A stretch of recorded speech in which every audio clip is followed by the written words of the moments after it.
Hello, Art History 2. I hope that you are all doing fantastically well.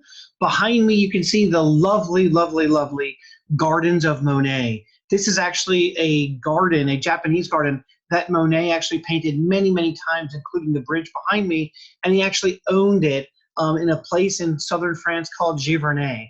I highly recommend it. It's a wonderful day trip.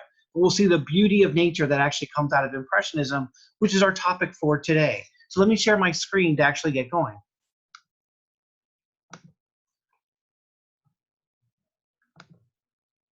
There we go. Well, as many of you know, Impressionism is one of the most beautiful art movements in world history. In fact, when we survey people about their favorite art movements of the whole time, Impressionism generally comes in #1. And nearly 50% of the world's population puts Impressionism as the art movement or the artwork that they would most like to own if they could own anything in their house to decorate their house. And we have to ask the question, why? Impressionism, while beautiful, there's not a lot of social commentary that shows up in a lot of Impressionist artwork. It's not like political propaganda that would show up in neoclassicism. We don't have the religious fervor and vent that comes out of Baroque and Renaissance art that shows up. And so it's actually, the subject matter is very easy. It's very pretty. It makes it easy to have it in the kitchen, in the living room, anywhere in your house, where you just kind of need this sigh of relief, this beautiful kind of peaceful, relaxing aspect of nature. One of the really interesting findings that's coming out in the psychological literature right now about Impressionism is that when you actually go out into beautiful aspects of nature, you generally get some neurotransmitters that are released, such as serotonin, things that calm your body down, that actually can relieve anxiety, up to 15 to 30%. What we're finding with Impressionism is that the impacts are not that great as the actual nature itself, like the beautiful, lovely Monet's watered gardens behind me. But if you look at the painting, it might be as high as 10% in the most beautiful images that show up. So Impressionism is another layer of art movement then, taking place between 1850 and 1900, and really kicking off at about 1860. It is combining on the right, as you can see, it combines the picturesque, this aspect of beauty. It's a reaction against photography, which we'll see in a moment. And it's also a reaction against the Industrial Revolution and the idea of living in dank, dark, impoverished neighborhoods. We're just waiting for our slides to change over. The first one is always a little slow, and then it's pretty good after that.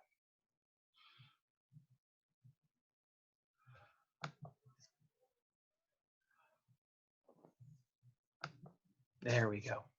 So Impressionism then is that reaction against the Industrial Revolution, which takes place from about 1760 to 1900. And as we can see, talking about our United Nations Sustainable Development Goals over here, we want to make sure that we have industry, innovation, and infrastructure that is sustainable. Number 12, responsible consumption and production. The vast majority of the population during the Industrial Revolution is poor, and there are millions of uneducated individuals that actually migrate to cities with no education at all. They can't read, they can't write, they were trained within their families to be farmers, and they have really no other skills, even for a factory. Factory workers then work in conditions like you see right here, where they really do, they might work 12, 14, 16-hour days. They're going to lose touch with the outdoors, because when they go home, there's no beautiful parks here. They're living in slum communities where there might not even be a tree. And so we start to crave nature. And so landscape is really going to take off, particularly impressionist, beautiful landscapes. So landscape art is going to become quite popular during this time period. One of the things that shows up in terms of photography is photography then, one of the major ideas is that you're going to get these beautiful landscapes photographs that actually start to show up. But then we're also going to get photorealism. And Impressionists were reacting against the mechanical process of photography because they wanted to explore actually how your human vision worked. They really were trying to understand the science of how you get a realistic image that works for your eye. They kind of wanted to do the exact same thing, only with paint, with a vibrant color palette that could show something that wasn't black and white photography. So the invention of photography leads to two main art movements. One of them, as we talked about before, is realism. And so the invention of photography challenges artists to rethink what art is meant to do. Is art about education or is it about entertainment? Is it about reality or is it about beauty? Is it about a machine aesthetic and kind of the scientific process, or is it about handmade where there may be flaws, but those flaws are what makes things more beautiful, more picturesque? And that's the challenge between realism and impressionism. They both are going on at the exact same time at the end of the 19th century, so from 1850 and beyond. Overlaid on top of this, we still have romanticism at the same time. So now we have three art movements that artists are choosing to go back and forth between, or taking the best parts of each one, as we'll see with such artists as Edouard Manet. So here we have a comparison between a beautiful, gorgeous photograph by Ansel Adams on Yosemite out in California, and then also on Impressionism Sunrise by Claude Monet. So what's the difference between the realistic vision of the beautiful and the impressionistic vision of the beautiful? All right, so we have color over line. What else? All right, we're going to have this in the Impressionism, this more ethereal, attractive kind of misty shade of color that draws us in, almost a shadowy effect. And in Yosemite, we're overwhelmed just by the beauty of what nature looks like, not how humanity interpreted that landscape. And that's one of the things we're looking at. Now, water lilies behind me were gently painted by Monet. And in the lower left-hand corner, right here, you can actually see that is Monet, actually at his lovely little painting area where there is the gardens of Giverny. And Monet lived from 1840 to 1926. So when Impressionism is being invented, he is a very young man and continues on this tradition well into his upper ages. You will note with the water lilies here, here's three different examples of them. They are all painted by looking at by how the eye actually tries to look. He wants to see, if he sees a dash of yellow, he's going to put a dash of yellow. If he sees a dash of green, he's going to give a dash of green. So his painting technique is actually how he is seeing the world. He's not trying to reproduce the world to make us see the beautiful landscape behind us in either side. This is what photography can do, at least in black and white. He is looking at how the eye actually interprets colors. And so you'll note there's not really a one-point perspective. There's not a vanishing perspective. This is supposedly just showing you flat water off at a distance. And so the water closer to you, of course, is the foreground. The water farther away from you is going to be the background. But we really are starting to distort that picture window and all the effects of chiaroscuro and atmospheric perspective that we get for a pure form of color. Claude Monet, then, another one of the early Impressionists, really sets out to study the way the optical character of light works at different lighting conditions during different seasons. And so he did 54 different images of these haystacks over about a 4-year period or 3.5-year period. And the problem, of course, is when he went out in the morning, if he went out for winter, he went out for winter sunrise, he needed to know, all right, is it cloudy? Is it sunny? Or is it flurrying? And each one of them would have a different painting that would be done. So he could study the optical character of light. When winter noon rolled around, he had to switch from winter sunrise to, oh no, it's my winter noon painting now time. And so that's what we're looking at. We are literally looking at how your eye interprets color over an object that really doesn't matter. That's one of the interesting features about Impressionism. Most of the subject matters outside of nature. They might be nature, they might be beauty, but who would look at a haystack initially and just say, wow, that's a beautiful object I want to paint over and over again? The subject matter becomes less important because it's more about the technique of trying to study the optical character of light. Here's a bunch of different Monets on those haystacks. And I should mention each of these haystacks sells for somewhere around $7 million today. So one of the most prominent forms of artwork. And as I said, if 50% of the world's population believe this is their favorite part of art, that's going to artificially jack the price up. I'm not saying this art is more important, but if more people want it, that raises the price of the artwork. So here's a nice video, at least for the first part, that talks about Monet's shadow and light. And so it's a nice reenactment of Monet and Renoir having this competition, friendly competition, on how we're going to depict the optical character of light for people at play in the newfound Paris parks.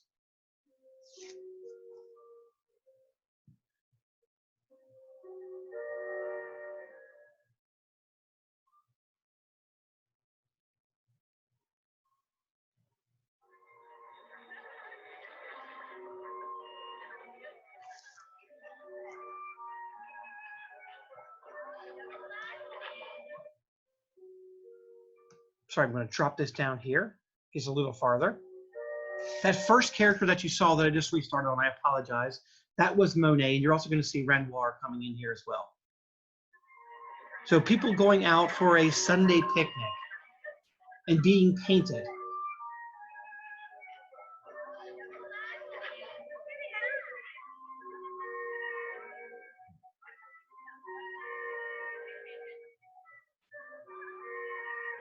The light's changing.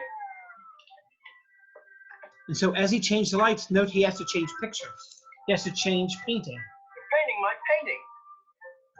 Oh, you're painting my painting. Impossible. I'm set up in front of you. Danielle, would you not agree this man is shamelessly copying my work? And note the subtle differences that he can notice, that you'll notice as well. Well, they do look similar. But Monsieur Renoir uses more color and his people are more defined. Whereas you are more interested in the play of shadow and light. Well done, Danielle. Besides, even if I were copying, it would not be the ultimate homage. This man is marked for greatness. He has submitted a painting to a salon in the new style. Once accepted, he'll be famous. We'll both be famous. We'll dine in the best restaurants. No more squalid flat, nothing but rodents for company. Speaking of rodents, you see my friend? Monsieur Monet doesn't use brush. He just loads a revolver with color and 5 canvas. And of course, that was an insult that shows up. Note Monet also creates his own boat or borrows someone else's boat to actually go out and paint on the river itself. Renoir and I decided to toss it out. We don't need it anymore. And that's traditionally true. They didn't use any black at all. Even the shadows. So the shadows are going to be dark green, dark purples. Why are you painting so fast? One must cover as much of the canvas as one can in the beginning, otherwise you lose all harmony. And what are you trying to do exactly? Trying not to toss you overboard. Look at that tree. What colors do you see? Green?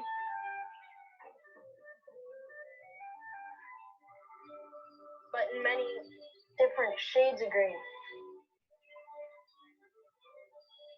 And the sunlight, add some yellow.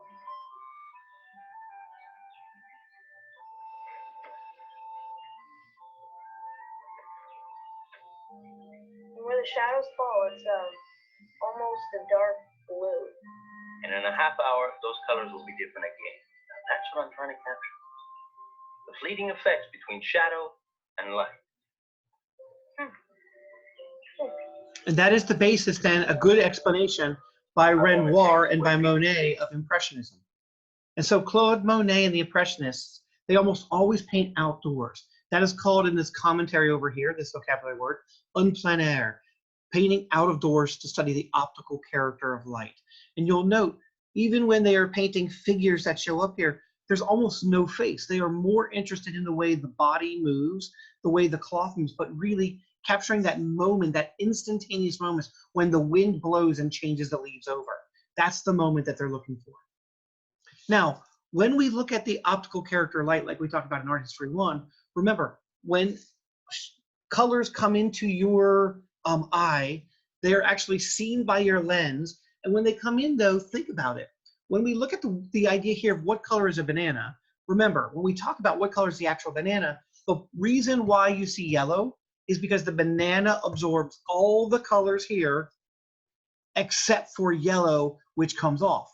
So what color is the banana really? Well, the banana, in truth, is every color but yellow. It's the yellow that gets rejected by the banana, and that's what you see. And so some women, and only women, are born with 4 color receptors in their eyes, and they can see 100 million colors. Most humans, men and women, only have 3 color receptors that can only see 1 million colors. So your what the hell or what WTF fun fact is that when you look at the scale on the very right about the color names, Impressionism is the first art movement in world history that actively invites women in. They want women to be part of the movement.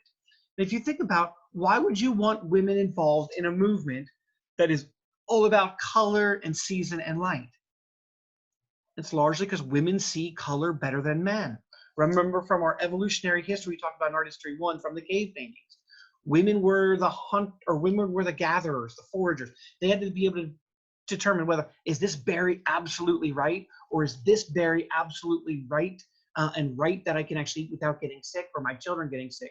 Men didn't have to worry about the color differentiation. Men were the hunters. So their eyes were more geared for motion and movement. And so the color names, if you are a woman, no, we have maraschino, cayenne, maroon, plum, and eggplant to go from the red through the purple. The guys, that's red, that's purple. A true story of mine, because I did not know this early on. I was a chem major, not an art major, within my undergraduate degree. So when I was at home painting my first wall after we bought our first home, me and my wife, I was painting the wall, and I must have painted that wall 3 or 4 different times, different shades of maroon up there or cayenne. I actually can't see the difference. And I was getting frustrated with my young wife and loved her to death. And I said, it's the same color. Then my little 2-year-old daughter walked her down the stairs and we asked, which color do you like better? And my daughter could see both colors. And she said, oh, Daddy, I like the one that's a little brighter. And Daddy had to say, what? Like, I thought for sure Mom had put her up to something. She was making fun of me. I'm like, I can't see it. So we did a little bit of research and we're like, damn, my women actually in my house, my daughter and my wife were seeing more colors because it was an evolutionary process that allowed them to see color. So I had to paint the damn wall a 5th time to make sure that everyone was happy. I still didn't see a difference. We don't even live in that house today. Someone else gets to enjoy those colors.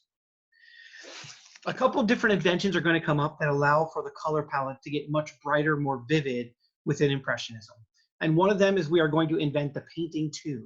Before this, remember, we talked about the linseed oil and the paint. You have to make all of your own paints, transport them, have a bag for them to make sure that nothing dried out. Now you can squeeze out a little bit of pure color that's going to be the exact same hue every time that you can actually mix. And so it saved the artist tons of time, but also a lot of energy and resources with the invention of the painting tube. Many more colors become available. The second thing is that we are going to invent and perfect the idea of pastels. And so this is the most famous pastel store in the world. This is where the Impressionists themselves, like Toulouse-Lautrec, would go to actually buy his pastels. It's called La Maison du Pastel, the House of Pastel. You can still go visit here and you can buy, as you see right here, that this blue color, this is the one that I pulled out. This blue color is called Toulouse-Lautrec blue. It's one of them that you can actually see. So we have invented this as well. Now, just to show you this pastel, now this video is completely in French, but I want to show you what a pastel looks like in terms of making it so you have an idea what the materials look like. And we're going to skip past part of it until they get the actual production process. Here. Du bleu outre-mer. La première étape, ça va être de peser les pigments. So note how they're going to make the pastel for you. The pastel is basically as much of the liquid color or the solid color with just a little bit of binding that then dries out to make the most beautiful color. And that's what you're buying when you go to Pastel du Maison. Almost the perfect hue with a little bit of a binding agent. If you want to make it into paint, then you can make it into a paint as well. But look at how beautiful the colors are as they come out. They're using as much material or as much color as they possibly can. So it almost glistens. It's so bright and beautiful. And that's how they still make these pastels today. They're all made by hand. And so they'll give you variations of colors that you can buy, or you can make your own variations by mixing the colors. So here they match the color up. And that's how pastels are still made. The third invention is going to be a new brush.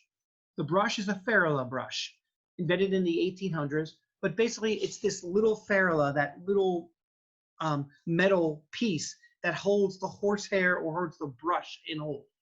Once we invent this, it allows us to make a flat brushwork, which rather than circular dabs all the time, we can make more rectilinear shapes, which frees up all sorts of new techniques. You can see anytime you see a squared off brush, which is basically the entire road, it allows us to blend the colors in a new way. Those 3 features, as well as the scientific study, open up the world for the Impressionists. So Claude Monet, this is the bridge that I am standing right in front of.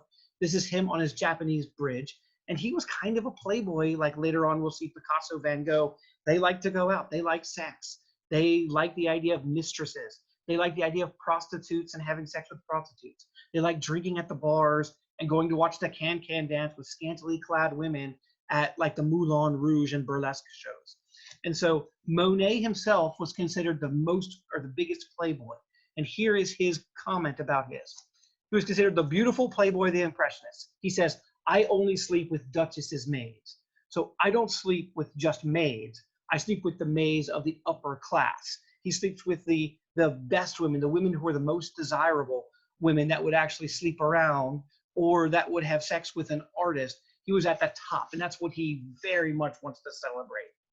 Here, Monet has actually become so famous, and his artwork sell for hundreds of millions of dollars, particularly things as the water lilies. Here's a Banksy by Monet showing the impacts of, not taking care of the landscape with garbage all in front of it and our new cones. Monet's painting technique is the following, and I'll show you how it's done here in a moment. Wherever you see a little dab of yellow, you put yellow. Wherever you see a little dab of white, you put white, until you get an impression before you. You never draw. There's no outline. The outline is where the color actually ends.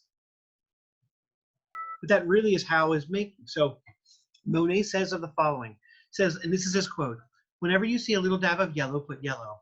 Whenever you see a little dab of white, put white, until you get an impression of what's before you. If you note his water lilies on the left versus the right is just a close-up of it. Note if you look at the pink here, the pink is just circles, and it's not even full circles. They're not even, but if you actually back away from the painting, your eye mixes the paint to make that you look like you're looking at flowers on water. That's really not what's there. There are different aspects that they're manipulating with you. So what he is trying to do is to show you what he sees in the world, the colors that he sees, where he sees them. So it's all about his vision. First time in art history ever. Before this, it's all about what the artist wants you to see. And so he wants you to see Napoleon on the horse. So I'm going to depict it in this realistic or this neoclassical way. This is all about the way he sees it. So each artist, even if they were right next to one another, would paint something different because they see the world differently than you do. Everyone's eyes are different. The first Impressionist exhibition ever, because they were rejected from the Academy salons, was at a French portrait photographer's house called Nader, and they were challenging the Academy. That's what they do. And this is one of the first artworks that gets shown, called Impressionism Sunrise. A person comes in to critique and says, these are terrible. When are they going to be finished? They look just like an impression. And Monet said, that's what it is. It's actually an impression. That's a good name. And so while it was meant as an insult, that was the name that took based upon the artwork that we see right here, Impressionism Sunrise. Now, where did they get the idea of mixing paint in this?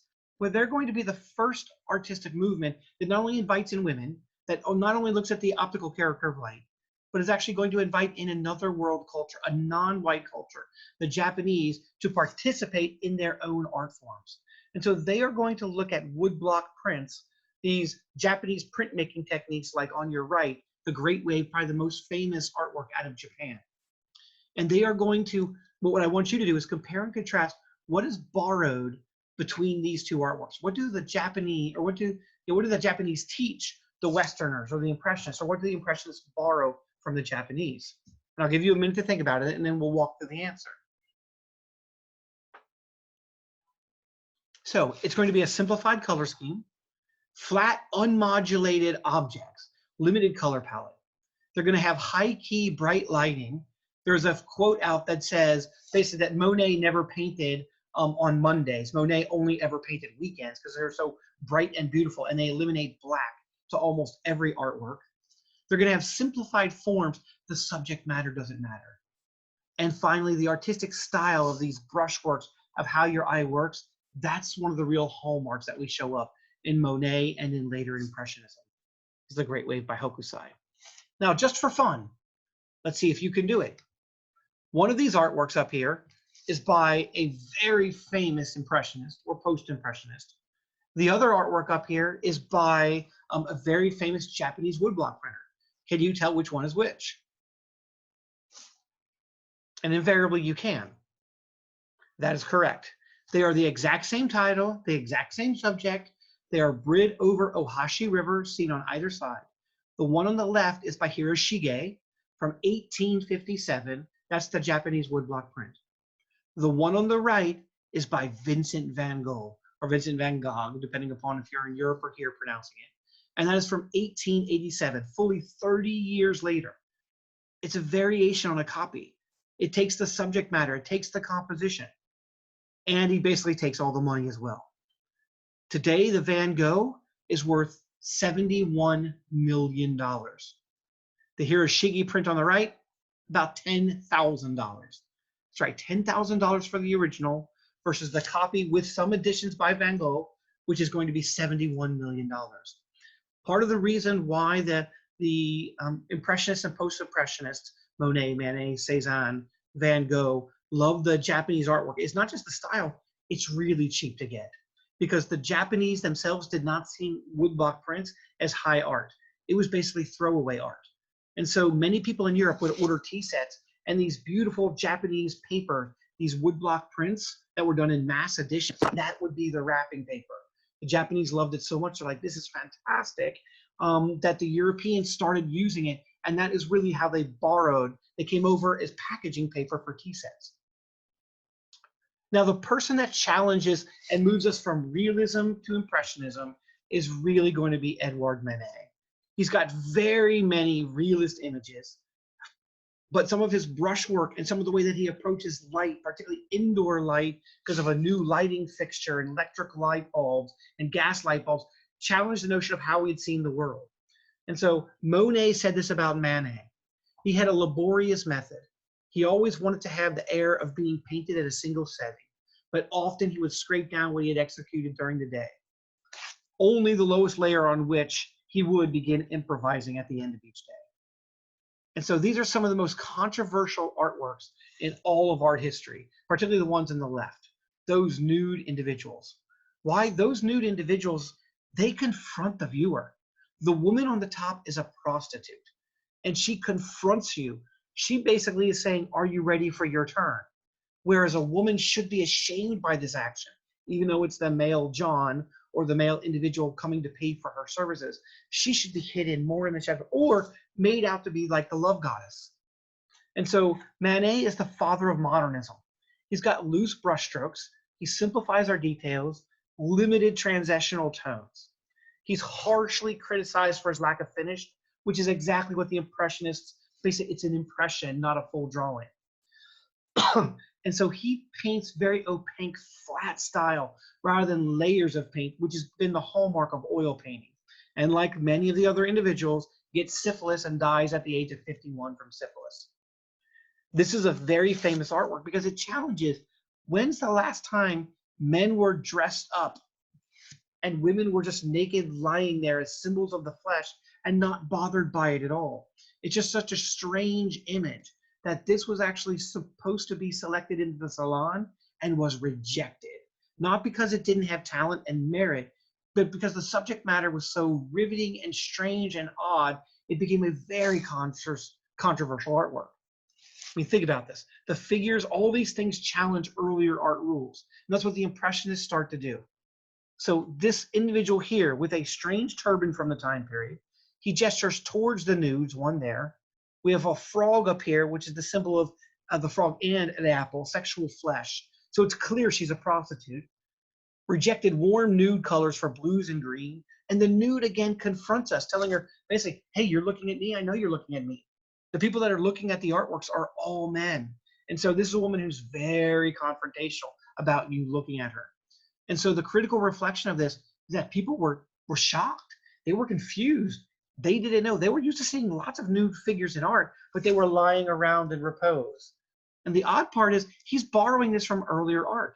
This actually comes out of a composition by Raphael himself, one of the 4 Teenage Mutant Ninja Turtles, the Raphael, The Judgment of Paris, where you have these two individuals that are laying there. This is also challenging as well, right? Here's a woman that is supposedly at the bar at the Folies Bergère. Here's a woman whose shape Note the shape here coming down, and the bottle, in terms of her breast line here, matches the actual champagne. It's as if she's a consumable. But look how unhappy she is. And yet here, she leans into the customer, trying to make a good sale. That's the same woman from the back. Note, however, she's very frontal. So is this a mirage? Is this what she's supposed to be doing? Is this her thought process when a client comes up? Note the client also leans in as well. And so we see a lot of these bar images that start to show up at opera houses and at other more seedy arrangements where people are going to be drinking and really soliciting prostitutes and young girls to go off for sexual bidding. Note she's a middle-class dressed barmaid. She's really the lower class when she looks back.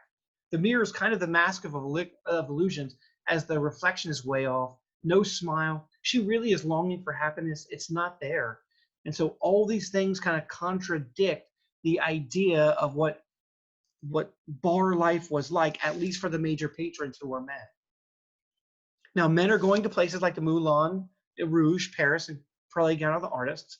And I want to show you, if you've never been there, the can-can dance and this sexualized nature that shows up from the time period. So here is a night at the Moulin Rouge, which you still can do today. Quite expensive, actually. I'm standing in front of one of the most recognizable landmarks in all of Paris, the Moulin Rouge. And tonight, I'm going to check out one of the most popular cabarets in all of France. So during the day, they would paint in plein air, and during night, they would actually go out to bars, sometimes painting with the new lighting traditions and seeing how human flesh works out, or alternatively, they would go here for fun. Bohemian Paris, where artists came to watch and produce colorful performances. Bonsoir. I have my glass of champagne, I just ordered my dinner, and the music has already started. It's going to be a fun night. Oh, look at that. Woo.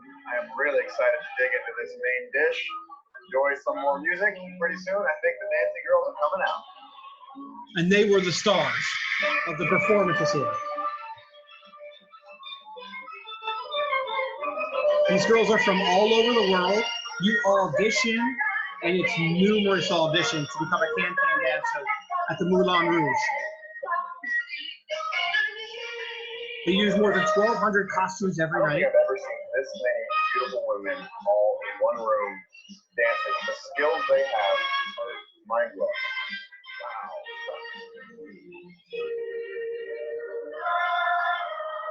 So it becomes this extravaganza, almost this play area for individuals while they're drinking.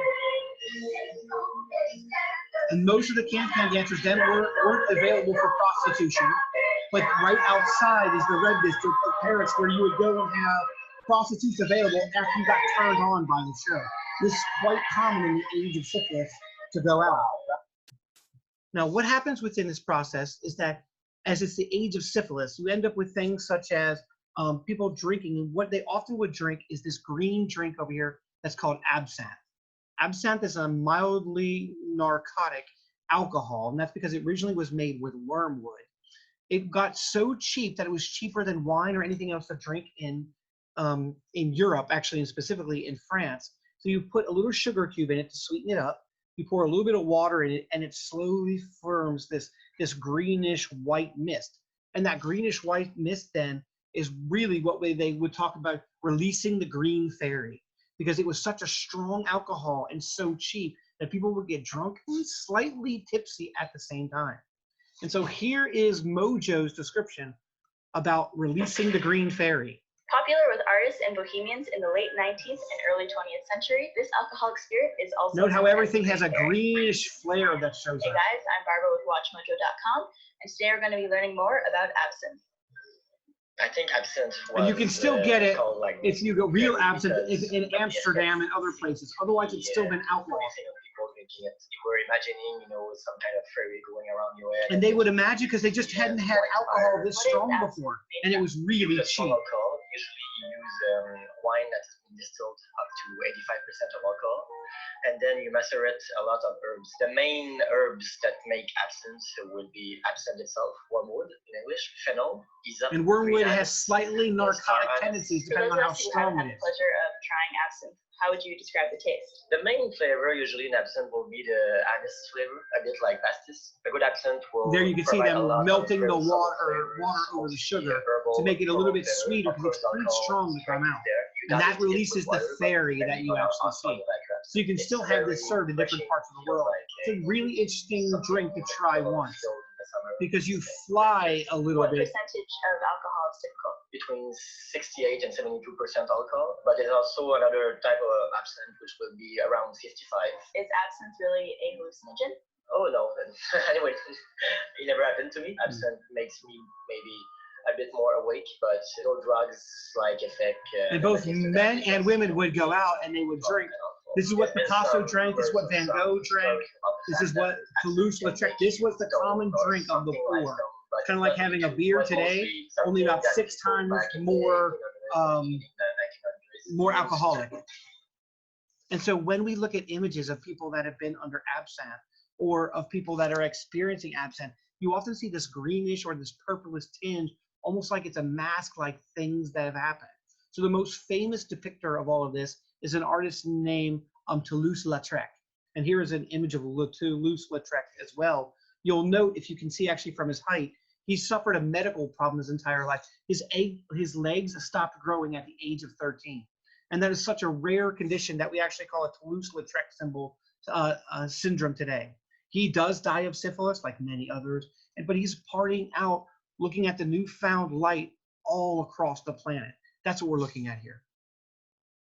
So here's the medical inspection, even at the Moulin's brothel, to make sure that they are clean before they go out and have sex with their clients and spread it more. Pierre-Auguste Renoir, one of the other great Impressionists, his favorite, rather than painting out of doors, he liked much more to be under lights. He likes the newfound light, and you'll see he actually likes the same model that he uses over and over. There, same face that shows up here. It's the same face earlier on that shows up here, the two sisters. And that is a very famous painter in her own right, an Impressionist that on the side made money as a model, Suzanne Valadon.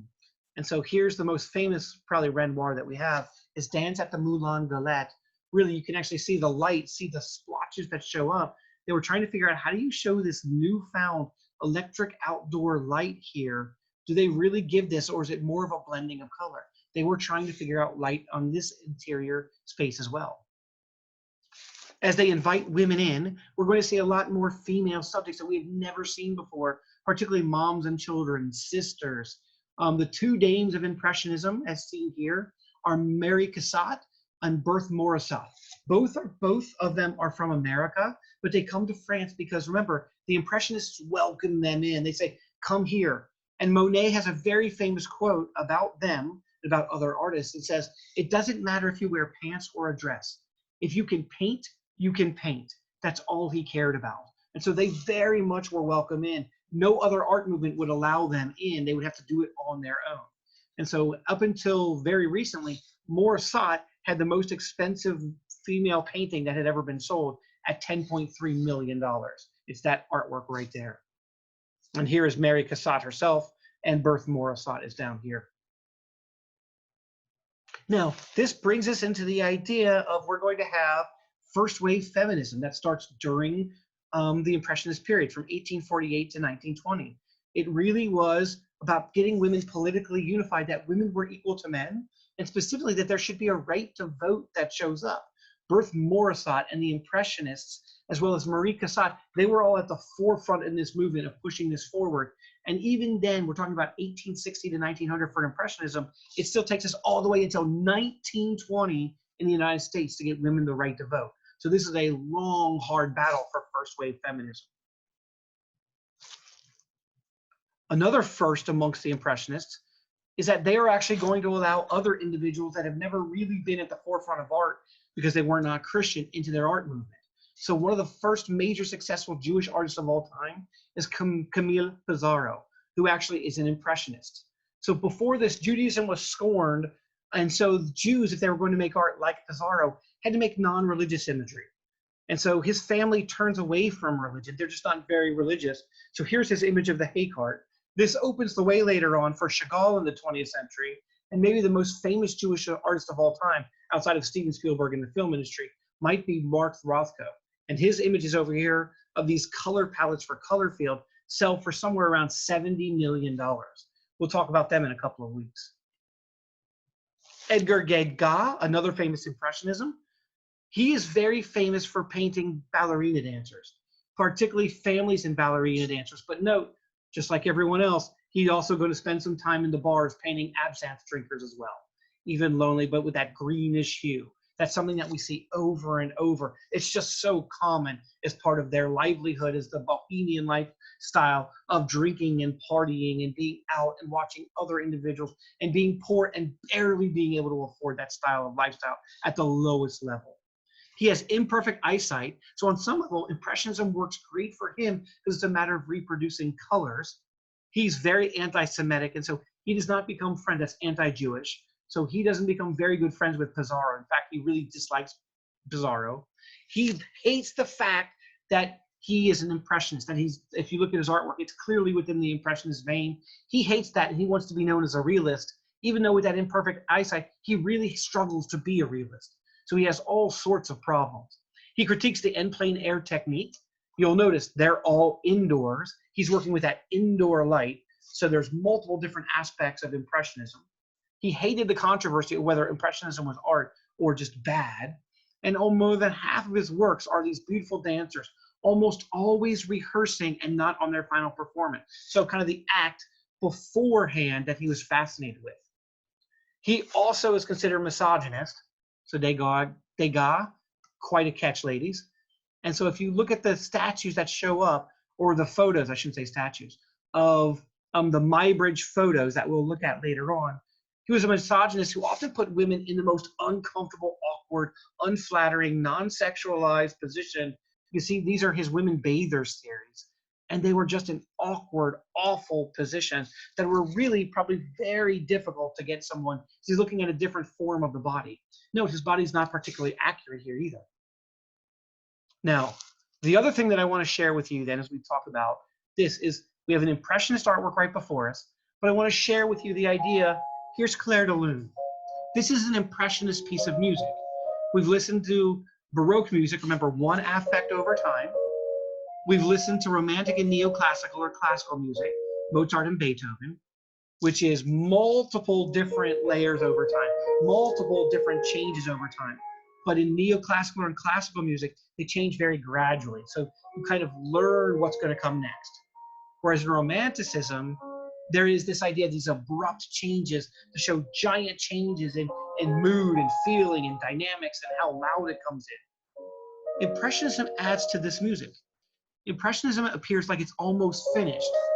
As the piano drains off here, you're waiting for the next note. It appears like it's coming a beat or two long. And so the way that Impressionist music works is that the melodies flow towards one another in a parallel fashion. Whereas in classical or romantic music, we develop tension by having them go apart. Here they kind of blend together. So we kind of get what's called a gliding chord. It's a repetition of a chord up and down the scale. And so Debussy's music tends to suggest. And if you actually were to look at this, you probably could see this is kind of what an Impressionist painting would look like. And that was part of the issue that they were having with Debussy, or that Debussy wanted to actually get across in the Impressionist music, Clair de Lune, his most famous Impressionist work, and by far the most famous Impressionist piece of music ever.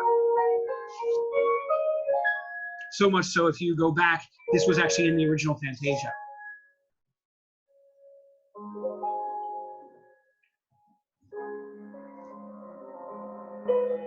You can hear how it kind of just lyrically lilts the same way a painting from Impressionism would have done.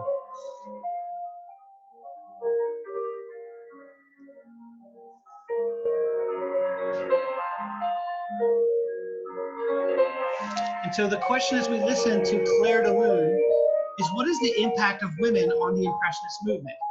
Now that we have seen the two games of Impressionism, we have seen the various different styles, largely focusing on landscape, but also these interior party environments.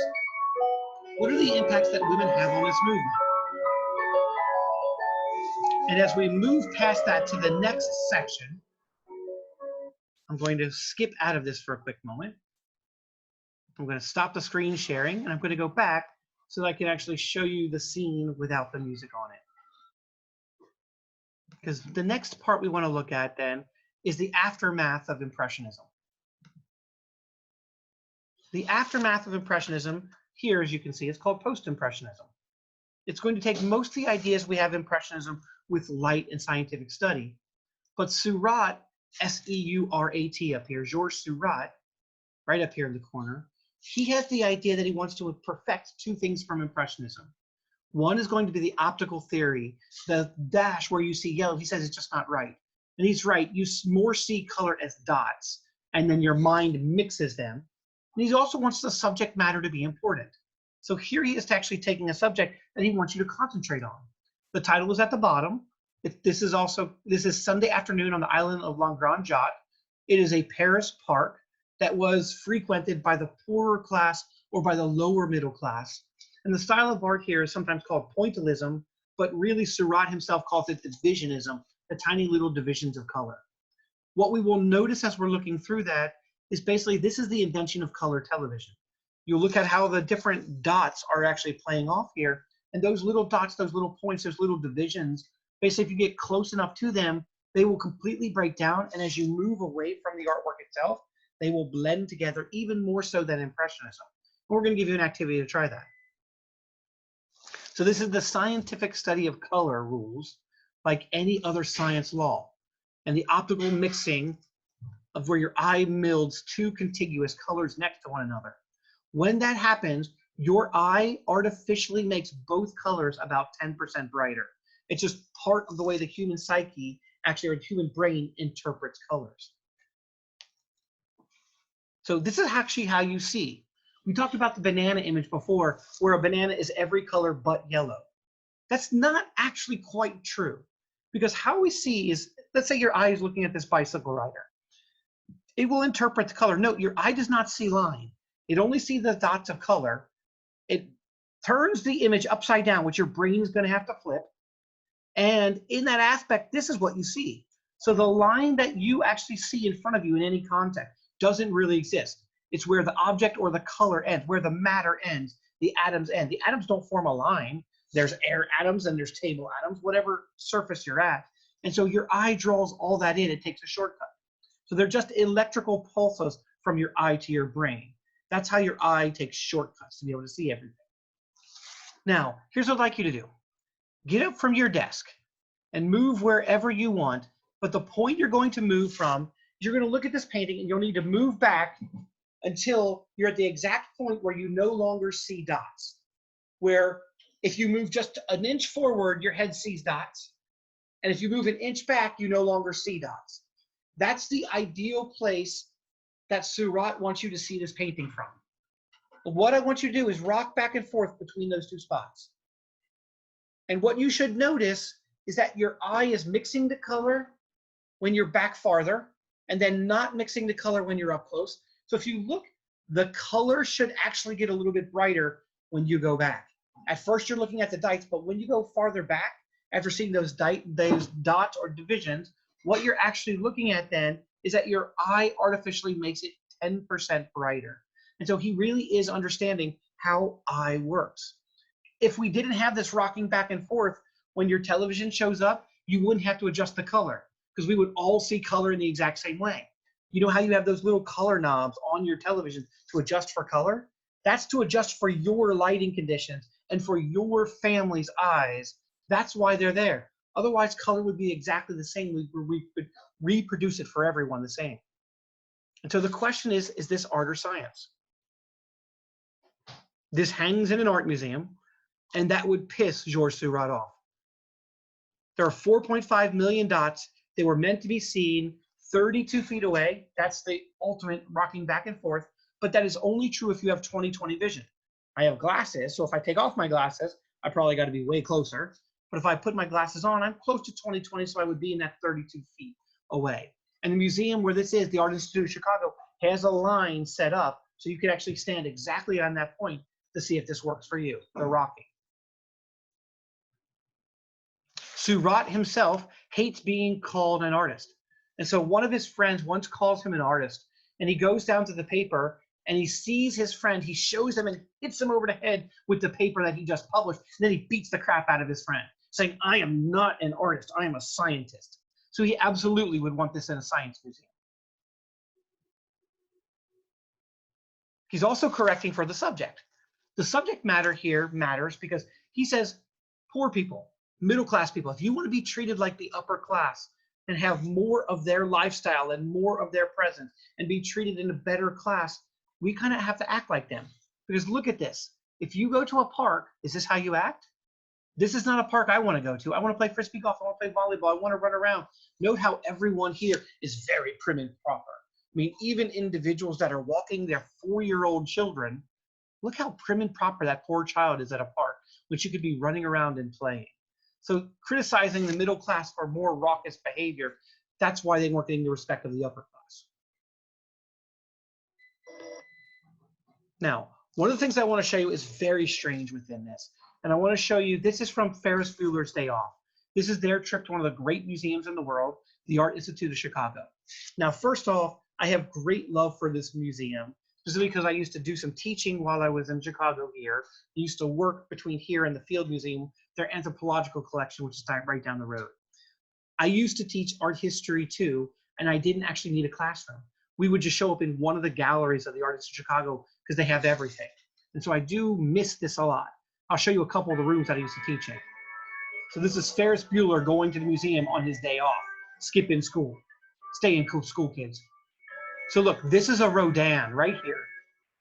This is a Keilbot, an early Impressionist artwork. So just that Rodin is probably worth $10 million. The Keilbot is probably worth $18, $20 million, just in that one room. One of the most famous realist artworks of all time that we looked at, Kandinsky, which ironically is on my thing today. That's a Picasso. That's a Picasso. That's Blind Guitarist on the right, which we'll see in 2 weeks. That's the Cassatt, the Mary Cassatt Impressionist of Mother and Child in the back. On the left is a Modigliani. On the right is a Gauguin. That's a Jackson Pollock. These are all next to each other in the same art museum. That is also a Picasso. That's a Henry Moore with 3 Picasso's Cubist period behind it. Another Rodin. There's one of the Monet's haystacks right there. I mean, it's an incredible museum. Those are the 3 Picassos. They're all standing. They all get their own Picasso to look at. And here we go. We're going to look at this very closely. And watch how the color. That's a Chagall, the other Jewish artist I said is going to be so famous in the 19th, 20th century. Look how close he's going to get to the Impressionist image. So you can really see the dots, not that close. Watch what happens with the girl's face as he gets closer, and you really see the dots. Look at that. I'm going to pause it right here. No, she really doesn't have a face. Those blues right here, they don't form a dot. There's one dot in the middle there, one here, but the rest is open. She's got 2 blue dots for noses, for a nose, no inclination of the bridge. And here we just, and watch how weird it gets when you even get closer. It's almost like a ghost-like figure. And I love how this ends for us. Look at that. You get so close within it that those are the individual dots that you're seeing. So in order to make this painting, what happens is Seurat, when he's painting, has to walk back to the 32-foot mark. If he had 20/20 vision, we don't know. Figure out, all right, there's enough red, there's enough green, it's not bright enough, and would have to go and alter his palette in that little area to come up with 4.5 million dots, basically inventing the modern day television and the way television projection works in the modern day world. That's a pretty cool artwork. This is one of the most spoof artworks in world history. We see it from The Office. We see it from Japanese anime. We see it, there's Big Bird. I don't know what Big Bird is doing there. And this is going to lead us ultimately into Expressionism. So Expressionism is that next post-Impressionist movement. So the Impressionism, they're amazing. They're inviting women in. They're challenging the notion of art. They're using non-Western art for the first time in Japanese prints and saying these other populations around the world that are not white people are just as bright, just as creative. They have something to teach us. They were looking at optical theory And so there's a number of firsts that come out of Impressionism. We often can talk about this being some of the artwork that basically launches us towards modernism, which the rest of the course will deal with. Thank you very much for tuning in, and I hope everything is well. Bye.